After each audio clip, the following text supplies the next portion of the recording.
নমস্কার বন্ধুরা, দিশাস কিচেনে আপনাদেরকে জানাই স্বাগতম। আজকে আমি ঘরোয়া পদ্ধতিতে চিকেন দিয়ে সাবুর বিরিয়ানি বানিয়ে দেখাবো। আপনারা প্লিজ সম্পূর্ণ ভিডিওটা আমার সঙ্গে দেখতে থাকুন। ভালো লাগলে লাইক, শেয়ার এবং কমেন্ট করবেন।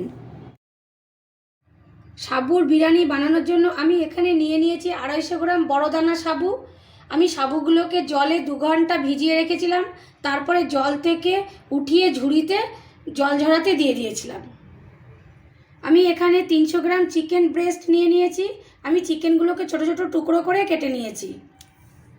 আমি চিকেনটাকে এখন ম্যারিনেট করব শুধু লবণ আর হলুদ দিয়ে, আর অন্য কোনো মশলা ব্যবহার করব না।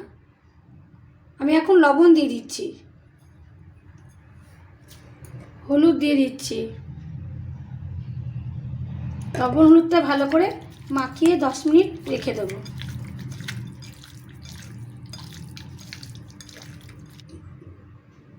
আমি এখন বিরিয়ানির চিকেনটাকে কষিয়ে নেব, তাই জন্য কড়াই বসিয়ে দিয়েছি। কড়াই গরম হয়ে গেছে, কড়াইয়ের ভেতরে দিয়ে দিচ্ছি সাদা তেল। কড়াইতে তেলটা গরম হয়ে গেছে, এবার আমি কড়াইয়ের তেলের ভেতরে দিয়ে দিচ্ছি ফোড়নে সাদা জিরে, আর দিয়ে দিচ্ছি তেজপাতা, আর দিয়ে দিচ্ছি এলাচ। আমি এলাচটাকে একটু ফাটিয়ে দিয়েছি। আর দিয়ে দিচ্ছি দারচিনি, গোলমরিচ দিয়ে দিচ্ছি, শুকনো লঙ্কা দিয়ে দিচ্ছি, আর দিয়ে দিচ্ছি লবঙ্গ। সব মশলাগুলোকে একটু ভেজে নেব। মশলাগুলো ভাজা হয়ে গেছে, মশলাগুলো দিয়ে খুব সুন্দর একটা গন্ধ বেরোচ্ছে। এবার আমি এই তেলের ভেতরে দিয়ে দেব কটা রসুন। রসুনগুলোকে আমি একটু থেতো করে নিয়েছি। রসুনটা আমি একটু হালকা লাল করে ভেজে নেব। রসুনটা হালকা লাল করে ভাজা হয়ে গেছে, এবার আমি এর ভেতরে দিয়ে দেব 1 বাটি পেঁয়াজ কুচি। পেঁয়াজের ভেতরে দিয়ে দেবো অল্প পরিমাণে লবণ, আর দিয়ে দেবো সামান্য হলুদ গুঁড়ো। এবার আমি পেঁয়াজটাকে ভালো করে লাল করে ভেজে নেব। পেঁয়াজটা আমার লাল করে ভাজা হয়ে গেছে, এবার আমি পেঁয়াজের ভেতরে দিয়ে দেব 1 চামচ আদা বাটা, আর দিয়ে দেবো 1 চামচ কাঁচা লঙ্কা বাটা, আর দিয়ে দেবো 1 চামচ জিরের গুঁড়ো, আর দিয়ে দেবো 1 চামচ ধনের গুঁড়ো।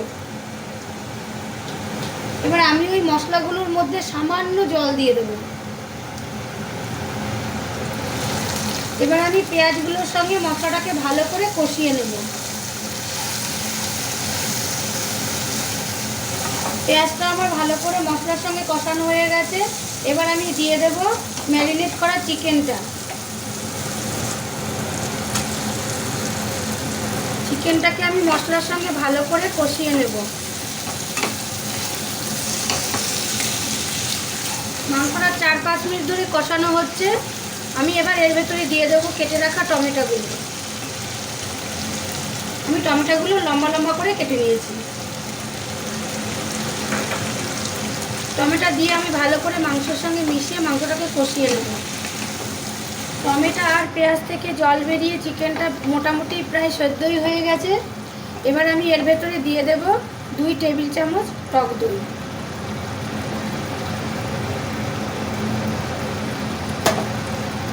দইটা দিয়ে আমি ভালো করে মাংসের সঙ্গে মিশিয়ে দেব। মাংসটা আমার ভালো করে কষানো হয়ে গেছে, আর মাংসটা সেদ্ধ হয়ে গেছে। এবার আমি মাংসর ভেতরে দিয়ে দেব সাবুগুলো।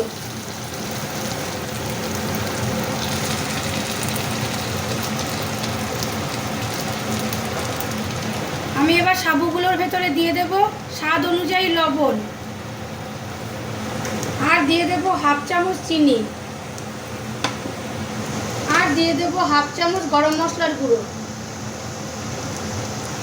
এবার আমি ভালো করে সাবুগুলো মাংসের সঙ্গে নাড়াচাড়া করে মিশিয়ে দেব।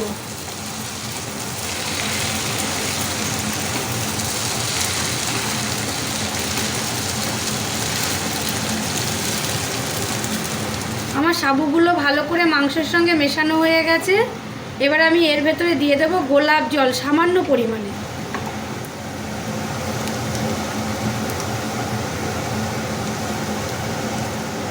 গোলাপ জল দেওয়া হয়ে গেছে, এবার আমি ভালো করে নাড়াচাড়া করে দেবো।